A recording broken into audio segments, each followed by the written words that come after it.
Friends, this is your 2-minute warning. Our time for the order of the day has come. Please move to your seats. Bring your conversations to a close. We have an important part of our agenda that we're going to turn to next. I hope you will begin moving to your seats and bring your conversations to a close. 2 minutes will begin.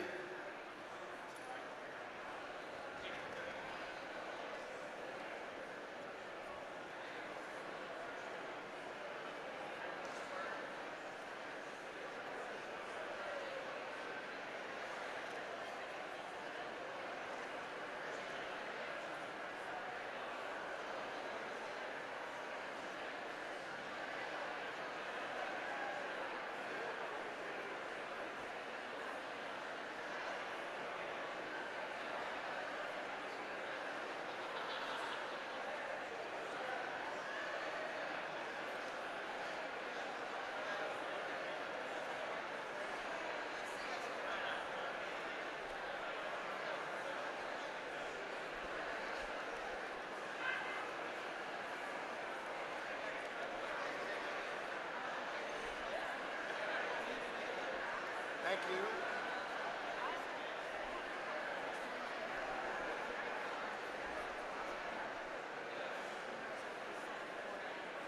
Thank you. We'll take care of that this afternoon.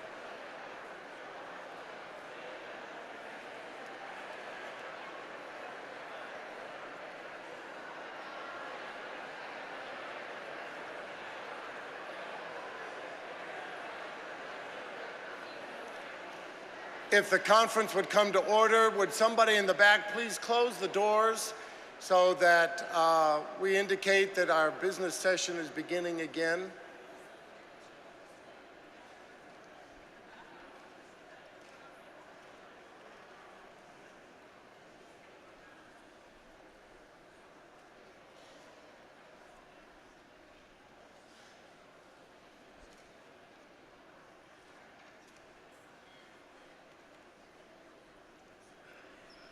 Deep in the DNA of United Methodist Christians is a love for children, a love for education, a love for evangelism, and that has really fueled our initiative that we love all God's children.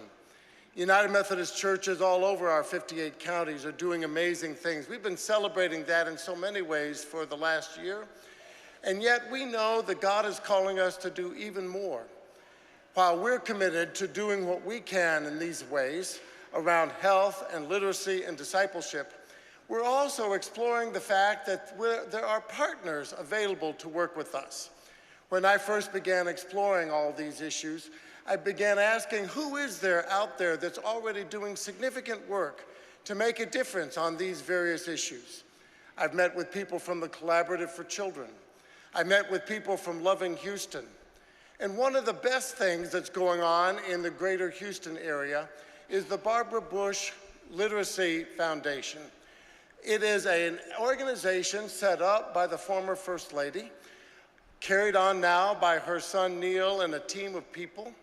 And they are already doing amazing things throughout the greater Houston area to address the issue of literacy and thereby to help impact the lives of children for the future. When we're talking about how we United Methodists can be involved in this, we need to be in learning mode because there are partners out there who are doing incredibly good work, and we want to learn from them about how we can improve what we're going to do and maybe through a partnership collaborate in some new and exciting ways. Those partnerships exist outside of Houston as well. I met with the St. Paul Children's Foundation in Tyler and the Tyler Literacy Foundation. There are other organizations around, but we had an opportunity for this annual conference to bring a learning opportunity to you all. And so on your behalf, I invited Neil Bush, who is chair of the Barbara Bush Houston Literacy Foundation, to be a speaker here, and also Julie Baker Fink. Neil is, of course, the son of Barbara Bush and President George H.W. Bush, an international businessman and philanthropist who's carrying on his family's tradition of public service. His wife, Maria, is here with him today. She's also involved in these efforts. Julie Baker Fink is president of the foundation. She has 20 years of experience in K through 12 education, a PhD in educational administration, and 4 years of work in the upper management of the Houston Independent School District. We've asked them to come and present to us today so that we can learn more about what their foundation does, but also maybe gain some insights about how we can do a better job of loving all God's children. Neil and Julie, we welcome you. Neil, we offer our condolences to you on the death of your mother, a truly great woman in the history of the United States, well beloved by the people of Texas and, in fact, the whole country. We continue in prayer for your father's health. It's sort of an unusual thing when getting admitted to the hospital becomes front page news in the Houston Chronicle, but that's just part and parcel of living a life of public service. So we welcome both Neil and Julie to come present to us today. Please give them a great Texas Conference welcome as they come to the podium.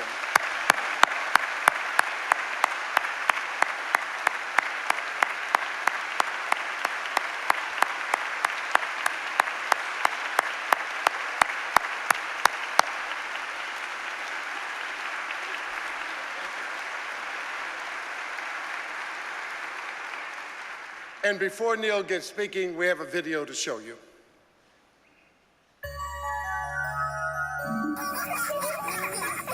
We have seen many children. They're just changing their little lives. They're seeing what they want to do, and they talk about Jesus more. We hear about them talking about him in school. Our partnership with First Methodist is crucial to our school family. They absolutely support us in so many ways. One of our major things that they do is they work with our students, and the fact that those kiddos have a positive role model is just invaluable. We go and get the kids, we bring them here, and it's really wonderful as a pastor to see the lives that are changed as a result of Many Methodists, not just in our church, but in the community as well. It makes me feel wonderful to know that they can come here and get the things that they need for their children, and not be ashamed. We provided everything from backpacks full of school supplies to haircuts, dental screenings, vision screenings. We provided a pair of shoes for every student that came to that event. And by the end of the day, we had served over 1,000 families. We have children who don't get to eat. And so what I do at our school is do a backpack program to provide food on the weekends for our children. And as you get to know and they get to know that you care about them and depend on them, how they really become comfortable and how that relationship really grows. And they're in need not only spiritually, but physically and emotionally. Have kids that walk through my classrooms that dad's in jail, mom's in jail. They're being raised by grandma. If it's a priority of the pastor, it'll be a priority of the people. You have to love kids. You have to love kids. That has to show to your people. You have to have a priority of making kids important in ministry.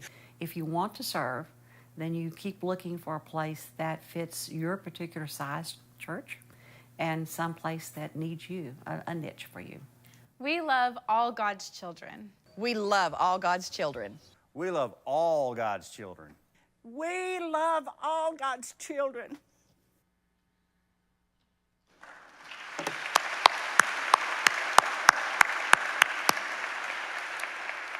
Well, thank you very much for that warm welcome. I want to especially thank Bishop Scott Jones, who's become quite a friend. It's nice to be in the presence of such a wonderful leader.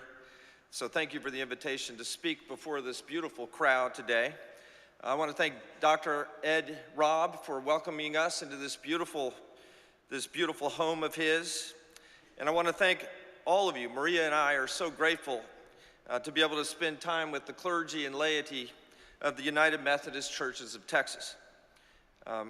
Before getting into my speech, I've been known to be kind of the weepy bush kid. My mother told me before she died that she didn't want me to participate in her funeral because she knew that I wouldn't make it through without shedding a tear. Maria and I have been the most blessed of the bush kids in recent years, I would say in recent months and days. We live directly across the street from my mother and father. And every day I had the privilege and and the joy and the blessing of being able to go to their house and spend time with them. And over the last 3 or 4 years, since Dad, more frequently than Mom, has been going in and out of the hospital, I set up a kind of a habit of a really joyful experience of reading books to them out loud. And I don't know if any of you have had the joy of reading out loud to kids or to your aging parents, but it's a wonderful feeling of sharing. So I've probably read 15 or 20 books over the last 4 or 5 years. Mom and Dad have been in and out of the hospital a lot. The book that we finished the day before my mother passed away was the Barbara Bush Memoirs, which it's a long book, by the way. I think it took us a month to read through, and it's like hundreds of pages, hours of reading. But it was such a blessing to read this book, this story of two amazing lives so well lived, as she was knocking on heaven's gate. And so I want to thank everyone. Thank you, Bishop, for your kind words of condolences. People often come up to Maria and me and say, "We're sorry for your loss." And my reaction is, don't feel sorry for this life that was so well lived. She's been a blessing to us, to our family, to the big family, to all of her friends and many friends, and to millions of people across this country. And we are so grateful for the prayers and the thoughts that have been extended to the Bush family, not only for my mom, but also for Dad. So my dad is 93 years old. He's going to be 94 on June 12th. But the big goal, my mom said, I'm going to live one day longer than Dad, but Dad's a pretty competitive guy. He ended up, and Dad is up in Kennebunkport, Maine, in the bosom of our family up there, in a beautiful spot. And while he's a little fatigued right now, he's in the hospital. I'm certain he'll get out, and so long as he's comfortable, he lives a wonderful quality of life, and we're grateful for all the thoughts and prayers around him. And don't be surprised if you see him in the newspaper again, because as often as he's been down, he always bounces back. And when he doesn't bounce back, he's going to be up in heaven.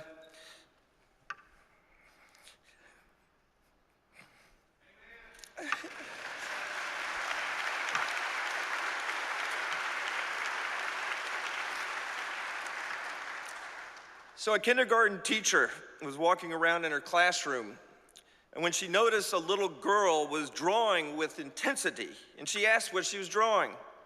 And the little girl said she was drawing a picture of God, and God was getting rid of poverty.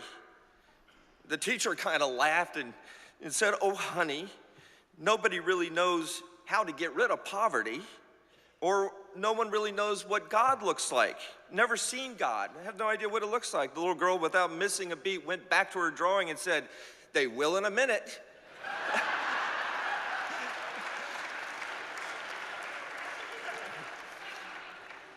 A 2012 study released by Dr. Stephen Kleinberg at Rice University indicated that almost 1/4 of Houstonians live below the poverty line. And for children, it's almost 38%. It's hard to imagine in a state as rich as Texas, a city as well off as Houston, and cities all across this state, that so many people get left behind. The rich are getting richer, and too many of our brothers and sisters are not realizing their God-given fullest potential. Oops. Oh, darn, I hope I can go back. There we go. Dr. Martin Luther King said, "Darkness cannot drive out darkness, only light can do that." Make no mistake about it, there is darkness in communities all across this great state and in our nation. There's another world that to many, if not most of us in this room, is unimaginable. People suffering from daily injustice, living in neighborhoods where there are high crime rates, more drugs, higher rates of teenage pregnancies, where people live impoverished lives with little hope of self-improvement. The cycle of poverty is seemingly intractable and deepening. Yes, there is darkness in our community and communities across the state, and Dr. King was right to say that only light can drive out darkness. My father also talked about light, when he referred to the thousands of community organizations across the country that are powered by millions of volunteers. He described them as a brilliant diversity spread like stars, like 1,000 points of light in a broad and peaceful sky. What a wonderful and inspiring image. Good works in our community, selfless acts of kindness being reflected as points of light, like stars in the galaxy. There is a light that resides in each of us, a fire that smolders to help others. My father founded Points of Light almost 30 years ago. At that time, there were 32 million Americans volunteering in one capacity or another. Now 62 million, almost double that amount of people are serving. They're serving more days and longer hours. 30 years ago, more than half the volunteers were called out of their faith institution to serve their communities. Now that percentage represents about a third. As chairman of Points of Light, I'm encouraged because more and more schools, more and more universities and companies are encouraging service and implementing volunteer programs. And what we see is that if institutions like schools or companies or universities or churches establish a culture of service, then that institution will be rewarded with a more loyal and committed group of students, of employees and parishioners. The fact is that government can't solve all of our problems, and that the strength and survival of our democracy rests in our individual ability to rise up as citizens, to take problems into our own hands.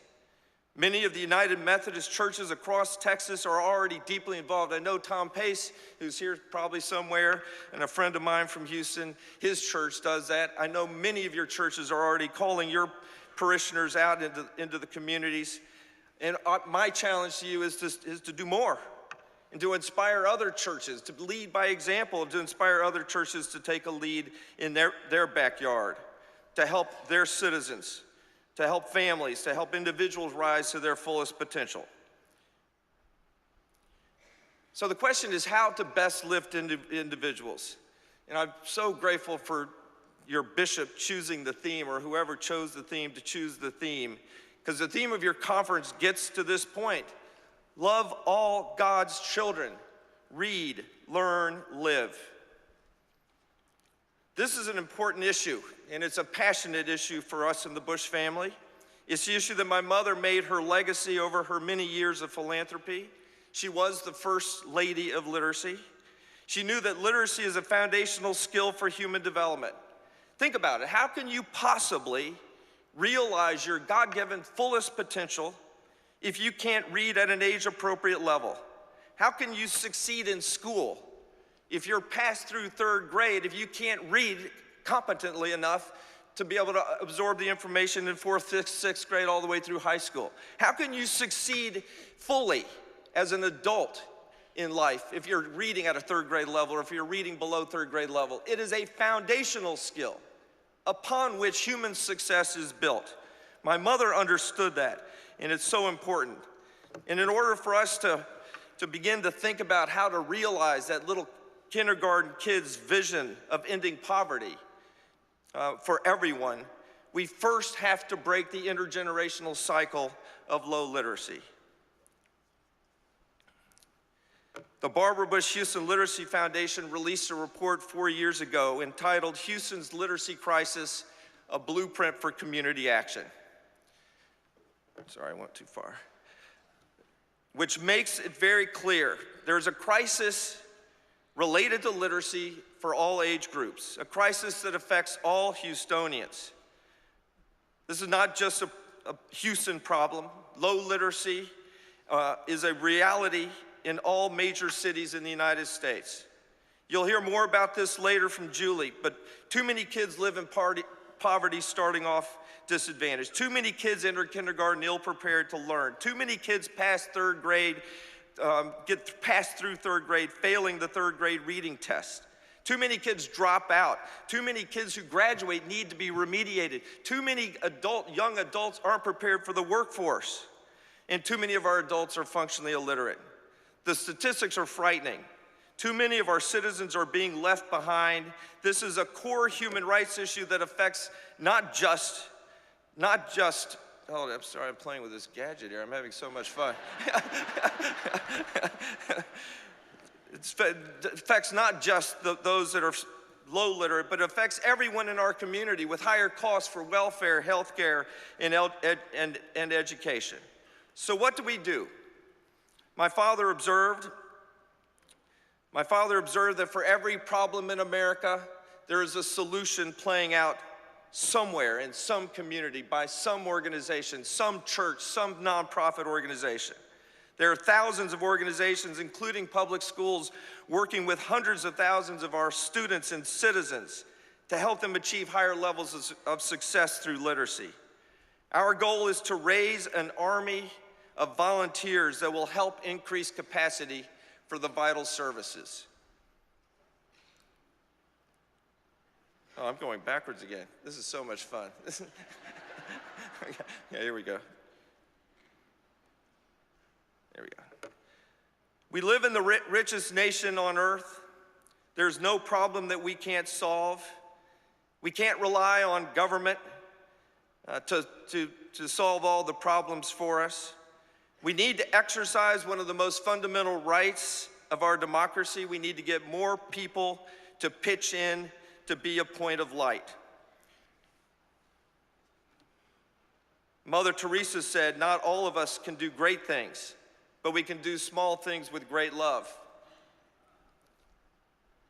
My mother said that if you can help a person to read, then their opportunities in life will be endless. We've got to rise up. We've got to take our nation back.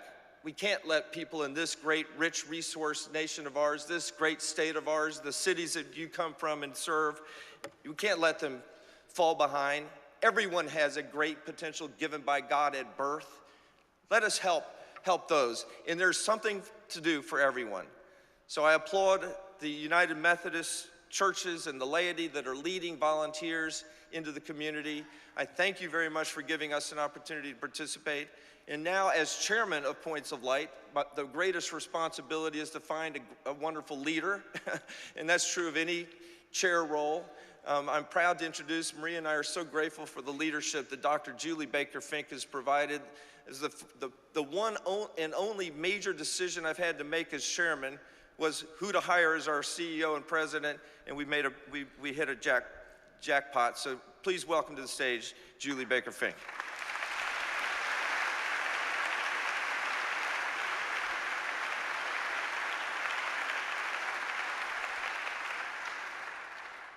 Well, good morning. Thank you, Neil. Thank you for your inspiration and your words. Let's now turn our attention to our kids and what we are and what we must do to help them learn and thrive in school and life through the power of literacy. So who are our Texans? There are more than 7 million children in our great state under the age of 18 who call Texas home. 1 in 4 of them live in poverty, and 60% of them receive free or reduced price lunches through the National School Lunch Program. The effects of poverty can be damaging, but with the right system of supports, including a high-quality education, these negative impacts can be mitigated or minimized. We are a state of nations with a culturally and racially diverse and dynamic population. We are a majority-minority state with nearly 200 languages spoken in our communities and in our homes. In fact, nearly 2 million Texas school children receive bilingual or English as a second language instructional services or are English language learners. Unfortunately, Texas is consistently ranked one of the nation's worst states for children. Ranked 43rd for economic well-being of children, health of children, their education, the family, and community in which they live. 1 in 11 American children live right here in our state. So undoubtedly, Our ability as a country to grow and to prosper and to innovate depends greatly on the well-being of Texas kids and what we do with them. The quality and accessibility of our education systems are a driving force behind our kids' futures. So what are we doing to help more kids learn how to read? Well, with respect to education, our two priorities as a foundation are ensuring more children get an early start and are kindergarten ready, and that they read proficiently by the end of the 3rd grade, as these are key milestones in a child's trajectory.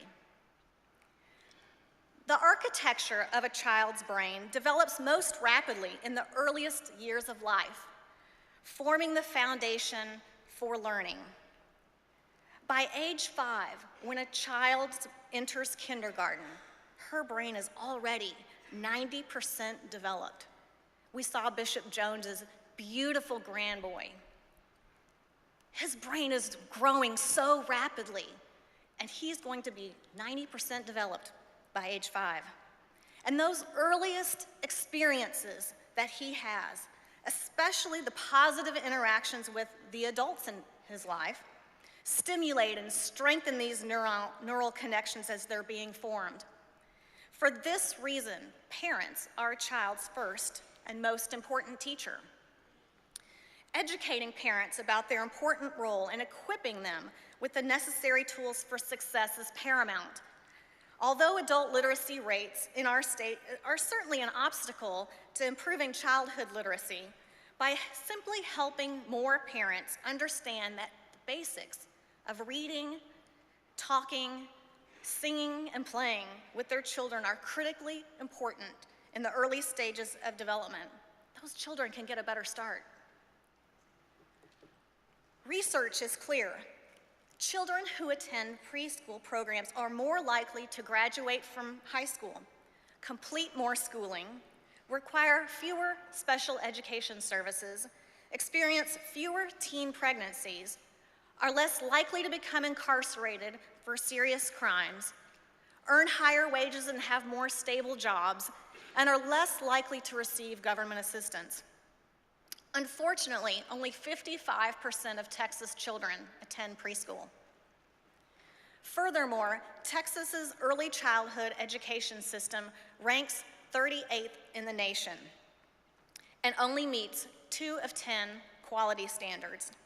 Remarkably, the woman who shampoos my hair at the salon was required to have 150 hours of training, and my manicurist 600 hours of training to get their license.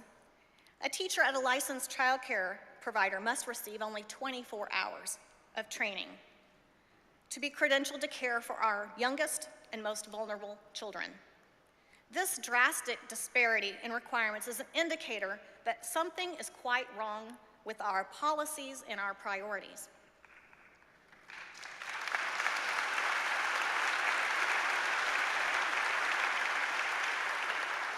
In addition to refining our child care system, we must advocate for increased quality child care options for families and expand early learning opportunities to more children across our state.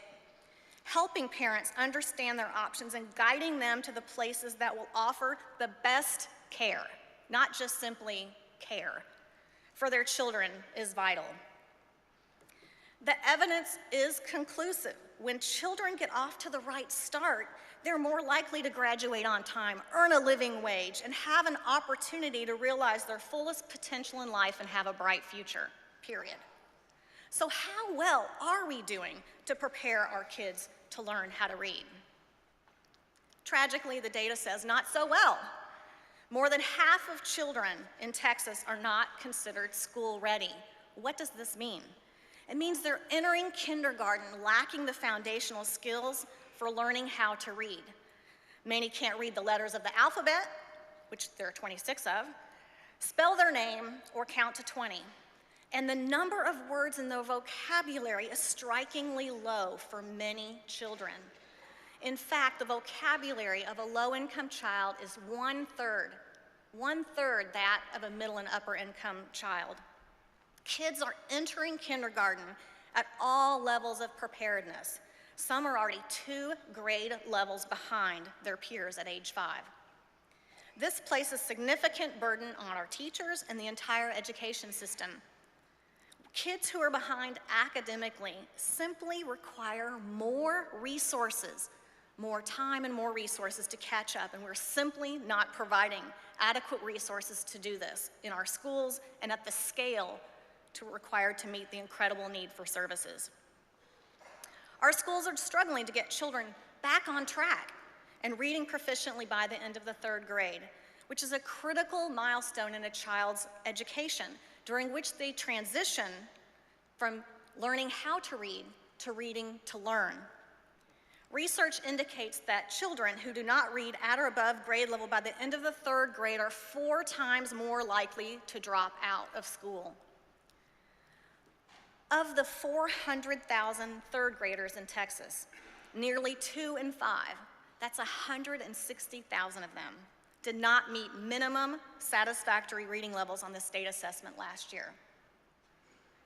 For economically disadvantaged children, our largest school-age population, an even greater percentage read behind on grade level. While this may or may not sound like a crisis to you, when I tell you that the cutoff score to meet satisfactory was getting 20 out of 40 questions correct on this assessment, I think you'll agree the bar is too low. Yet kids are still not able to meet it. Preparing our little Texans to enter kindergarten reading ready and reading proficiently by the 3rd grade are priorities that must be embraced by all of us. Together, we can provide children a great start to their future. The good news, even though we see that our mountain is very high that we must climb, the good news is that we know what strategies are effective in teaching children how to read. We're not having to innovate something. We know research shows what works.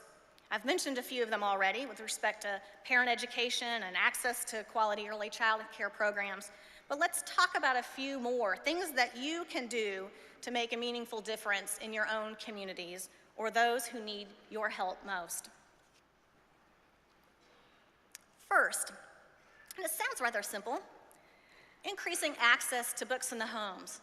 Research shows that 61% of low-income children do not own a book. They are not book owners.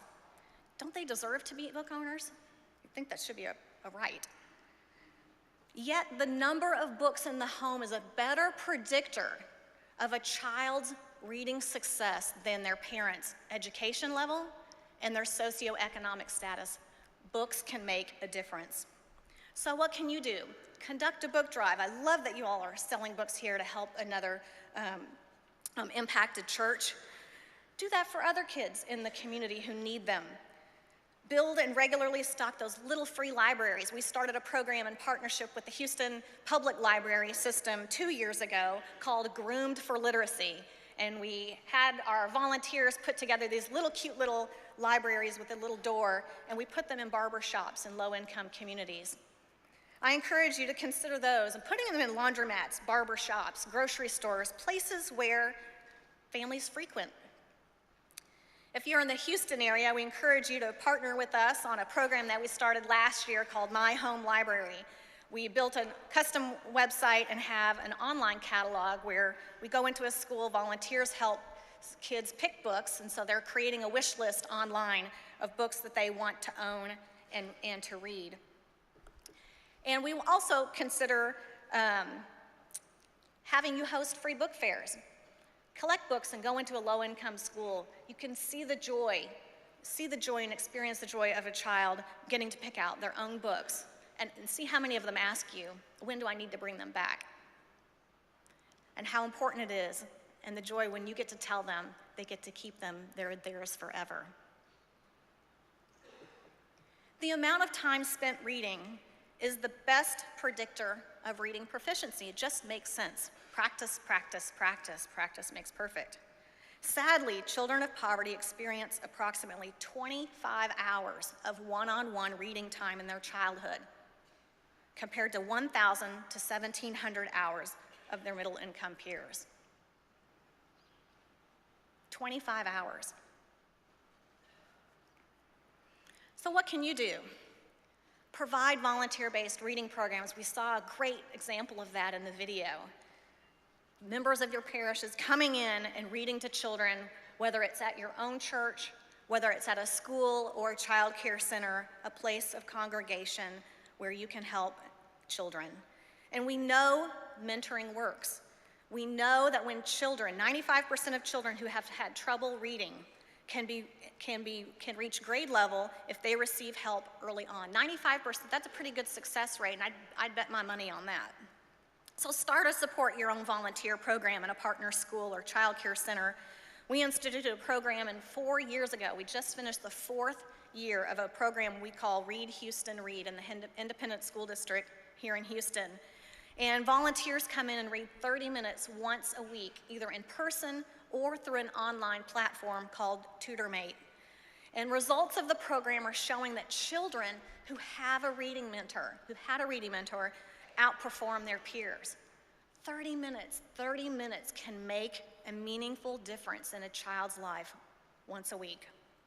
So I ask that you consider implementing a volunteer-based program in a school, or have a lunch buddy program. Come in, read to a group of children and talk about what they're reading, ask them questions.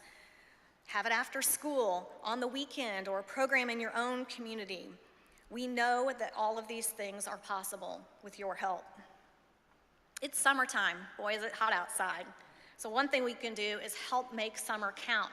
Research shows that all children, particularly low-income children and children who are English language learners, regress during the summer. They lose ground academically. So I want you to seize the summer. You can help mitigate the summer slump by hosting a reading program in your own church or at a nearby school or community center. Children just simply need to read during the summer, and research shows that 6 books, even something as simple as 6 books, can bridge that gap. Scholastic, many of you know Scholastic because it's the world's largest children's book publisher. They host every year a summer reading challenge, which kids can sign up for free. You, as churches, can sign up to be a community partner and register children to participate. Alternatively, host book clubs or offer story time at your church or a partner organization. Make reading fun. It needs to be fun. Let children choose what they want to read. It will be more fun and more meaningful to them. So celebrate their successes. Also, strengthen and support our early child care system. I loved coming into this church. Pastor Reverend Rob, you're just doing an amazing job here, seeing all of the children playing and in care today. Some of them may be your children for being here. But many of you already provide child care and early child care education programs. Consider increasing the number of families you serve and enroll them in your program. If you don't already have an education program, explore starting one. Increase seats and offer scholarships for those families who don't have the means to pay for it. Educate and equip parents. Start with your own congregations by helping parents understand the value of talking, reading, singing, and playing with their children from birth. There are home visitation programs and group parent education programs that are proven to make a difference should you wish to adopt them. Many of you may also partner with a hospital and adopt a program called Reach Out and Read and support them by providing volunteers who go into hospitals and meet and support parents when their children are born and come back for their well child visit. Books are also given to them to equip them with the right tools for success. The point is that there are so many things you can do to help more children learn how to read. I've touched on quite a few, but the endless possibilities are based on your imagination and the resources you dedicate to make it happen. In closing, there's no smarter investment of our resources than preparing Texas children for a brighter future by helping them learn how to read. Thank you for your willingness to improve lives through the power of literacy in your communities. Thank you, and God bless you all.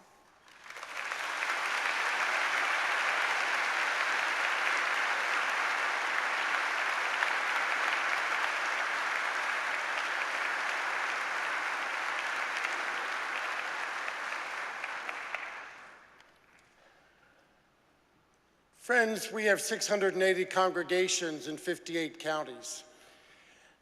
I don't know about the points of light idea, but we ought to have 680 points of light loving all God's children. Amen?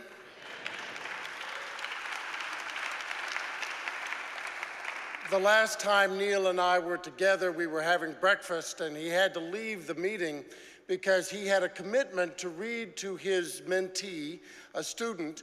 He was doing it on the online platform. But if somebody as involved in so many things as Neil Bush can give 30 minutes a week to a young man, again, maybe over a platform, not necessarily having to drive to the kid's school, how can you do? How can you be engaged in touching somebody's life? But more importantly, those of us who are leaders in churches, pastors or lay leaders or influential people in our congregations, we need to be figuring out a way in which we can motivate people to engage. The statistics Julie gave were just astounding.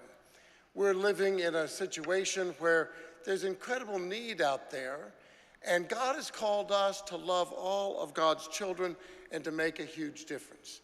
We thank you for the work that the Barbara Bush Houston Literacy Foundation is doing. We're grateful for the many ways in which your research is teaching us things. We want to be your partners, partnering with other organizations across the state, because we think we can make a difference. There are lots of our United Methodist churches that have, well, let's just face it, there are a lot of our congregations where there are a number of people who have reached a retirement status. Right? That might describe your church a little bit. Well, friends, as I said to the retiring clergy yesterday, there is no retirement from discipleship. And when you reach that place where you're now not having to go to work 40 hours a week, every week, you ought to be figuring out a way God can use you to make a difference. That relationship where you can touch some young person's life, or where you can organize a group of people to be engaged in that kind of work, is incredibly powerful. So I hope this session has been a helpful opportunity for you to learn and to figure out how it is that God can use us to love all of God's children, not just the children of our biological families, not just the children of our church members, but how God can use your congregation to be a mission station, a point of light to push back the darkness that can allow all of us to change lives and to make our state and our nation a much better place. I think that's our calling. I'm grateful for the learnings that we've had from our colleagues with this foundation. Thank you very much. Friends, we're going to adjourn for our lunch break. We're dismissed. Julie, Maria, Neil, thank you for being with us. God bless you.